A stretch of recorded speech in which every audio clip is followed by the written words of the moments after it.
These people honor me with their lips, but their hearts are far from me.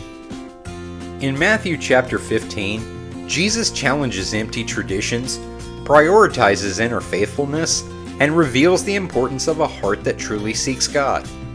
From a powerful confrontation with a religious leader to an unexpected miracle, this chapter offers lessons on worship, faith, and compassion.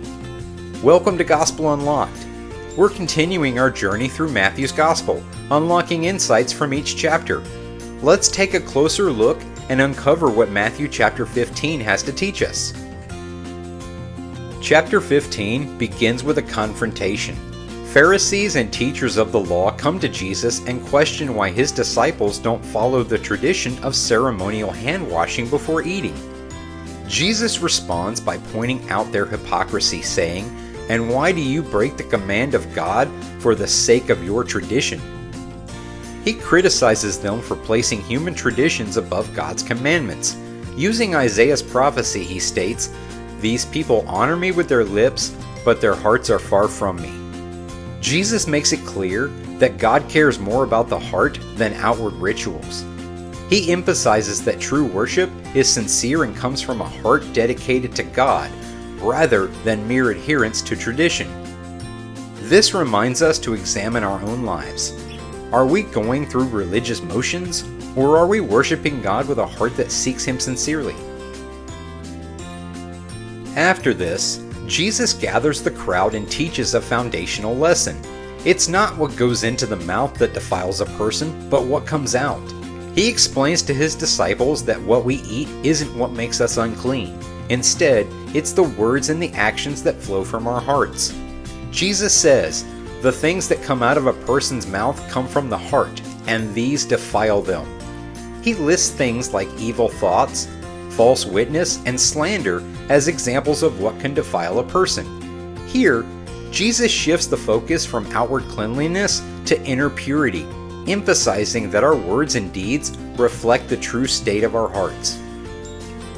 This teaching challenges us to pay attention to the condition of our hearts, understanding that inner faithfulness to God matters more than external appearances. In the next scene, Jesus withdraws to the region of Tyre and Sidon, where a Canaanite woman comes to him, pleading for her daughter's healing. She calls out, "Lord, Son of David, have mercy on me." Despite being ignored at first, she persists, even as the disciples urge Jesus to send her away. Finally, Jesus responds, testing her faith, saying, "It is not right to take the children's bread and toss it to the dogs." She replies, "Yes, Lord, but even the dogs eat the crumbs that fall from the master's table." Her humble response and unshakable faith moves Jesus to say, "Woman, you have great faith. Your request is granted." Her daughter is healed instantly. This encounter shows that faith can come from the most unexpected places. It also reveals Jesus' willingness to reach across cultural boundaries and respond to genuine faith regardless of background. The faith of the Canaanite woman encourages us to approach Jesus with humility and persistence, trusting that he will respond to a heart of true faith. After leaving Tyre and Sidon, Jesus returns to Galilee, where large crowds come to him, bringing those who are sick, lame, blind, and mute.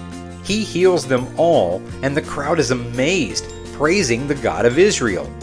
Soon, Jesus sees that the people are hungry and have been with him for 3 days. With compassion, he tells his disciples, "I do not want to send them away hungry, or they may collapse on the way." The disciples express doubt about feeding such a large crowd with only 7 loaves and a few small fish. But Jesus takes the bread and fish, gives thanks, breaks them, and distributes them. Miraculously, everyone eats and is satisfied, and 7 basketfuls of leftovers are collected.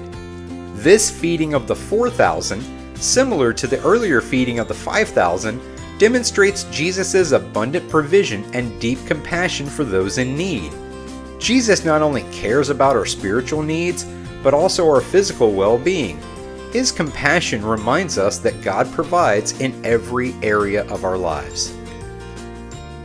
Matthew chapter 15 brings together powerful themes of faith, compassion, and the true nature of worship. Jesus challenges empty traditions, responds to the heartfelt faith of a Canaanite woman, and once again provides abundantly for a crowd in need. Thank you for joining me on Gospel Unlocked, and I look forward to unlocking more of Matthew's Gospel with you as we continue this journey together.